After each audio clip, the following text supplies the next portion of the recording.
13 दिवस इस्रायल आणि अमेरिका इराणला अक्षरशः भाजून काढतायत. तरीही इराण चिवटपणे लढा देतोय. त्यातच आता रॉयटर्स या वृत्तवाहिनीनं दिलेल्या वृत्तानुसार अमेरिकन गुप्तचर यंत्रणांचा अहवाल अमेरिकन सरकारची झोप उडवणारा ठरणार आहे. तीव्र बॉम्ब हल्ल्यानंतरही इराणचं नेतृत्व अजूनही मोठ्या प्रमाणावर सुरक्षित आहे आणि लवकरच सरकार कोसळण्याचा धोका नाही, अशी माहिती गुप्तचरांच्या अहवालात आहे. सर्वोच्च नेते अली खामेनींना पहिल्याच दिवशी मारण्यात अमेरिका आणि इस्रायलला यश आलं खरं, मात्र त्यामुळे इराणी नेत्यांची एकजूट आणखी प्रबळ झाली. धार्मिक नेतेही आलेल्या संकटाविरोधात एकवटले. त्यांना जनतेतूनही मोठी साथ मिळते. युद्धामुळे इराणचं सरकार कोसळेल अशी कोणतीही खात्री नाही, असं इस्रायलचे वरिष्ठ अधिकारीही खासगीत मान्य करतायत, असं समोर आलंय. एकीकडे ट्रम्प विजयाचे दावे करतायत, युद्ध लवकरच संपवू असं म्हणतायत. मात्र इराणचं हेच नेतृत्व कायम राहिलं तर अमेरिकेचे इरादे तडीस जातील असं दिसत नाही. नेमकं हेच इकॉनॉमिक ॲट्रिशन म्हणजेच इराणच्या या रणनीतीमुळे अमेरिकेच्या अर्थव्यवस्थेला भगदाड पाडण्याची रणनीती ही इराणनं आत्तापर्यंत यशस्वीपणे राबवलेली आहे. भविष्यामध्ये सुद्धा दिवसेंदिवस इराणची एक प्रकारे मिलिटरी केपेबिलिटी कमी होतीये.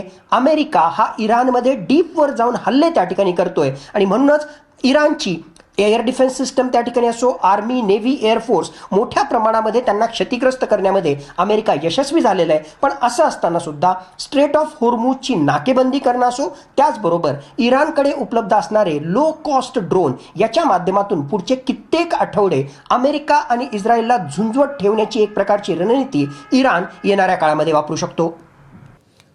तर इराण युद्धामध्ये अमेरिकेनं 10 दिवसामध्ये 83,000 कोटी खर्च केलेत. बॉम्ब, गोळी आणि क्षेपणास्त्रांसाठी एकूण 28,000 कोटी खर्च केलेत. त्यातील एक टॉम हॉक क्षेपणास्त्र 4 कोटी रुपयांचं आहे, तर JDM बॉम्बची किंमत 1 कोटी रुपये आहे. हवाई मोहिमेसाठी 1200 कोटी खर्च केलेत आणि नौदल मोहिमेसाठी अमेरिकेचे 700 कोटी रुपये खर्च झालेत. नेमकं हेच इकॉनॉमिक ॲट्रिशन म्हणजेच इराणच्या या रणनीतीमुळे अमेरिकेच्या अर्थव्यवस्थेला भगदाड पाडण्याची रणनीती ही इराणनं आत्तापर्यंत यशस्वीपणे राबवलेली आहे. भविष्यामध्ये सुद्धा दिवसेंदिवस इराणची एक प्रकारे मिलिटरी केपेबिलिटी कमी होतीये.